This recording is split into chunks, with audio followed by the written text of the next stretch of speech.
I'm Gina Johnson. I am from Los Angeles, California. And I'm Shielom Johnson, also from Los Angeles, California. This is my mom. My baby. So we actually came to run the Berlin Marathon with our charity, Team World Vision. And so when I knew that we would be able to come to Berlin, I thought, what's in Eastern Europe? And there were two things that were in Eastern Europe. One is my sponsored child, Desara, lives in Albania, and I've never met her, but I've been corresponding with her for 4 or 5 years, and the opportunity to see her grow up was amazing. And then my friend Nolan, who went to university with me 25 years ago, actually his older sister was my classmate, and he came 2 years later. And so since he was here in Croatia, I thought we could visit Albania, we could visit Croatia and Berlin. We were able to see the lakes, which is a World Heritage Site, was absolutely beautiful, and we were able to spend a lot of time with Nolan and with the people of Focus and to learn about the work that they're doing here in Croatia. So this was actually our first run since we ran the Berlin Marathon. We started in 2005 running marathons because a friend of mine convinced us that we would all train together and then we would all run the Los Angeles Marathon together. And so it was my mom and myself and one other friend of ours that lived in Los Angeles and decided to train. And then the other person whose idea it was living in Texas. And so she was going to come to California and run the marathon. So we started to train and we all got ready to run the marathon, and she has never yet run a marathon with us. Now it's been 25 and 24 marathons that we've completed, and so we are still running. And around 2009, we were able to be connected with an organization called World Vision. That is a Christian humanitarian organization that is the largest non-government organization providing clean water in the world and also engaged in child sponsorship.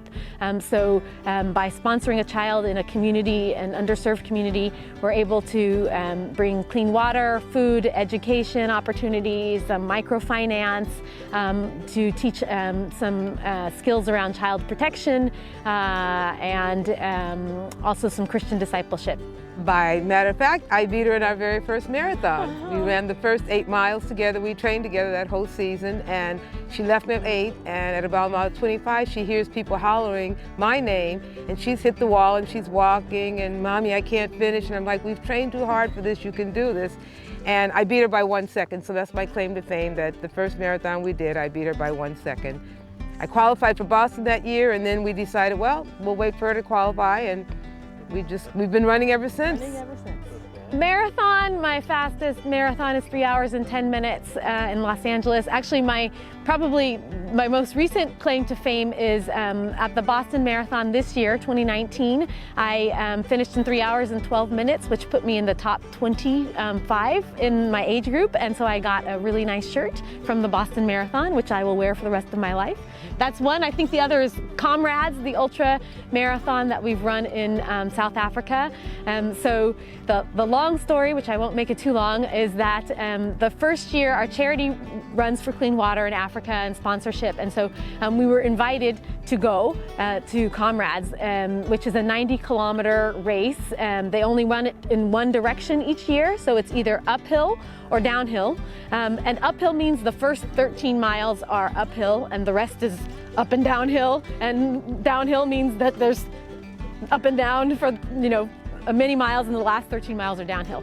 So we were invited the first year to do it, and I thought, this is a great opportunity, let's go. So my mom and I, we agreed and we decided, we trained for it, we went, we ran the race, we completed the race. And then at the finish, my mother discovers that they have a special medal that they give you when you run 2 years in a row. So it's the back-to-back medal. You can only get it if you run it the first year and the second year, so uphill and downhill or vice versa. And so she says, well, we have to go back and run the second year, and I didn't think so. But she convinced me, we ran the second year, and by the third year, I thought, I am completely done. I don't ever need to do this again. And then I realized God has given me the opportunity to run these long distances. Not everyone can run 90 kilometers. And so since He has, and since there are children in the world who are desperately in need, and I can connect those two, I'm going to do it. So we did the third year of Comrades. Comrades gives you these very tiny medals. They're about the size of the €1 coin or a quarter in the US. And so every other race you run, they give you these giant medals. But Comrades gives you little ones. So I actually have a bracelet, a charm bracelet that I wear at least once a week that has all of those medals on it. For me, I think I've been a runner for many years. Running is a really great place for me to think and pray and meditate and spend time just focusing on something other than myself and processing what my life has been and what my future holds and where I need to go as a Christian, as a human. And so that gives me time. So there's benefits to the training.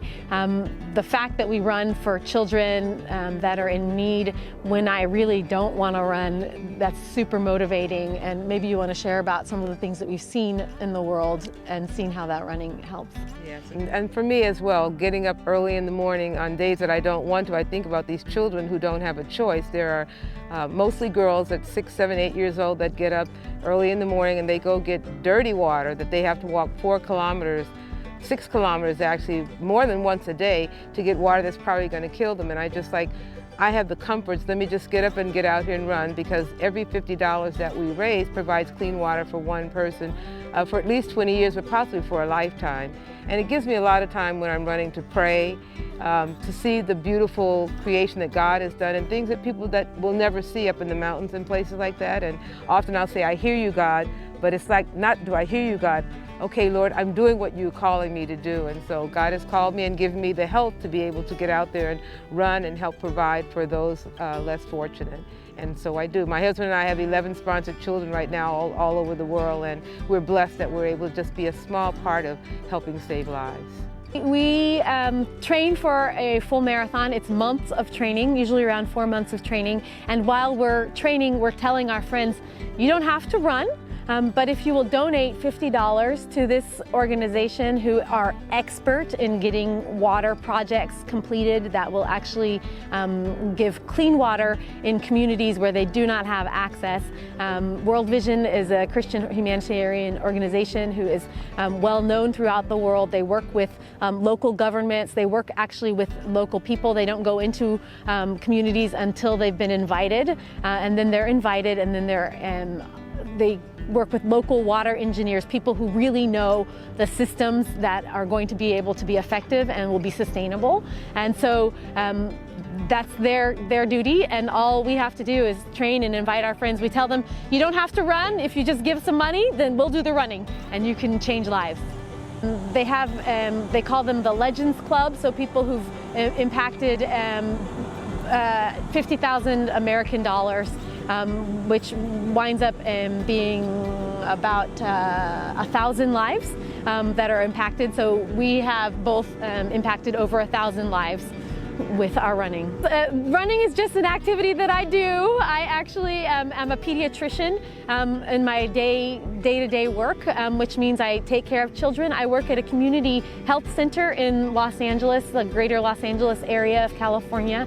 The majority of my patients are immigrants from Mexico, South America, Central America, or people who live in the community who don't have adequate finances to have excellent health care apart from our organization. So as a community health center, we provide primary care for children and adults, for women, pregnant women as well. At our health center, we have a pharmacy and we have radiology and dental care as well, and specifically dental care for children even. And that is designed to help the people in our community to have the best health that they possibly can have. We are all God's children. One of my favorite verses out of the Bible comes from the book of Matthew, chapter 25, and where Jesus says, what you've done to the least of these, my brothers and sisters, you've done unto me. And so I think as a Christian, I believe doing unto Jesus is a pretty amazing thing. Two, Jesus clearly identified them as his brothers and sisters. They're my brothers and sisters too, the world over. So whether it's Desara, who's in Albania, or one of my patients who's recently immigrated from Mexico or from El Salvador or Nicaragua, those are my brothers and sisters, and it is my obligation, if I am able to make a difference in their lives, to do so. So the sponsorship of children, we are able to also donate. It's actually less than the $50 a month that we give to help a specific child in a community which has been identified by World Vision as a place that is in need of help. Again, they go into the community, they spend time talking with the people of the community to see what needs they have, and then they invite parents to have their children be sponsored.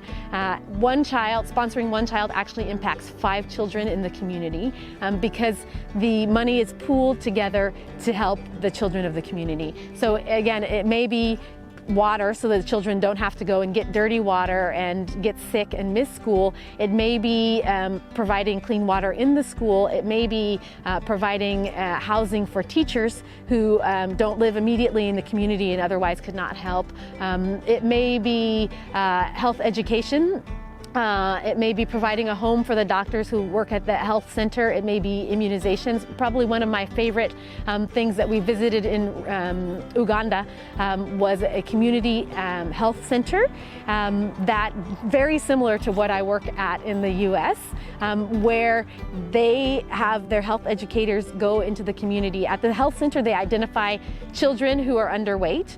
They measure their arm with a band, and if their arm is not the size that it should be, they identify them, and then once every few weeks they gather all of the families of the children who were underweight, and they say, bring what you have in your home, bring what's growing on the trees near you, bring it. We're going to teach you how to make healthy food for your children so that they can be the right weight. And so they have a week worth of cooking classes essentially in the community for mothers, and they have the children there, and they teach them how to use the resources that they have in order to bring health to their children. So when I visited that over in Rwanda, I came back to the US and I said, we can do this in the US as well. So it's not just us from the US coming into other communities and helping and giving. We're actually learning from them, because again, we are all brothers and sisters and we can learn. So the hospital where I see newborns, so I see babies immediately after they're born, but they have a ministry where they actually remove tattoos for people who have antisocial tattoos. So the physicians, anyone, even a pediatrician, can volunteer. And then the people who have tattoos that prohibit them from being able to get a job or from being able to maybe sometimes even be in public on a regular basis, come. They do either community service hours or they have to be in school, and then their volunteer hours gets translated into removing those tattoos. So I get to play with the laser for several hours a few times a year, which is wonderful. And then people who have tattoos maybe on their face or on their arms, their hands, and places that keep them from getting jobs. Many of them are gang tattoos, sometimes things like a Nazi swastika that they've tattooed when they were in a bad place, and now they've been transformed and they're ready to change their lives, and they can't because people are unwilling to hire them, for work. And so we're able to remove that. Many of the women, maybe their pimp put their name or something on them, and now they're out of that situation, and so it changes their lives. So I came to faith in Jesus as a young child, and when I say faith in Jesus, I mean the belief that he was a real person who lived and died with a purpose. He was God in the human form who lived and died so that I could have my sin, my bad choices forgiven, and so that I could live the fullest life that's possible here on earth and in eternal life as well. And so I as a consequence of that decision to follow Jesus, I entered into a relationship with him. And in relationship with him, that means knowing what brings him pleasure and seeking that. And as I read the Bible, as I study the Bible, and as I learn more about what God wants for humanity, he designed us to live the fullest life. In John chapter 10, it says, I came that they may have life and life to the fullest.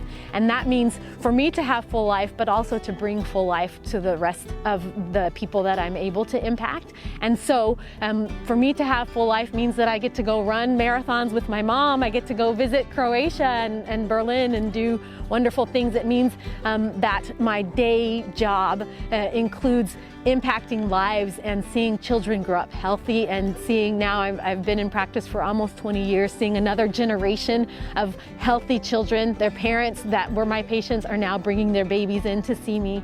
And it also means that I give as much as I can to help people the world over again. So whether it's in Croatia, whether it's in Albania, whether it's in El Salvador, Nicaragua, Mexico, or right in Los Angeles, California, then I give as much as I can. For it brings me joy, it brings God joy, and I'm in a relationship with him. And when the person you love is experiencing joy, then I think there's nothing better in the world. For me, I would say that God is love, and the love that we project to other people all over the world, including Croatia, it comes from God.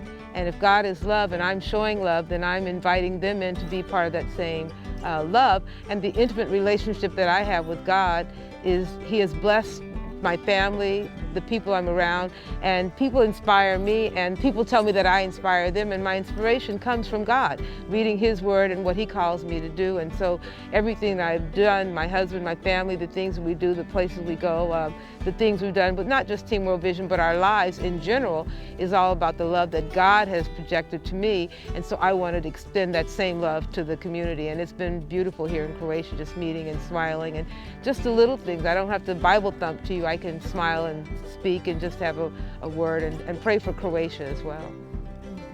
I think for me, as I've learned of the long history of Croatia, again, we're from the U.S., 200 years is a long time, and to see, how much struggle people have gone through, and how people have overcome the struggle and come together as people, as humanity. I think that having God in my life then means that it doesn't mean that life is struggle-free, but it gives purpose to the struggle and purpose to the difficulties that I face. And I would encourage you to seek what is the purpose behind my life, my struggle, what my family has gone through, and then to see how you can use that to bring, again, life to the fullest. That's what we're designed to be, people who live life to the fullest.